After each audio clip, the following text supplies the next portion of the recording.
আসসালামু আলাইকুম। আসসালামু আলাইকুম। আলহামদুলিল্লাহ, আজকে 3 নম্বর দিন আজকে চলতেছে। আমার 3 নম্বর দিন চলতেছে। বাচ্চাগুলা চড়াই ছিত্রিয়ে আছে। আলহামদুলিল্লাহ, আপনারা দেখতে পাচ্ছেন সুস্থ আছে আল্লাহর রহমতে।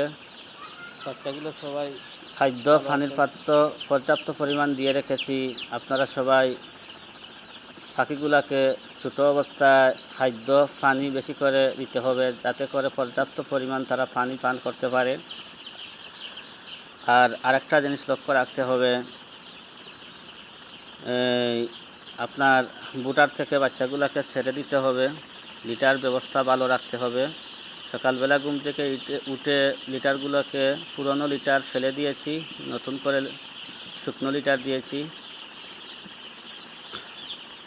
এখন গরমের দিন, তাই জায়গা বেশি করে দিতে হবে। এই যে আপনারা দেখতে পাচ্ছেন মুরগিগুলা সুন্দরভাবে চলাফেরা করতেছে।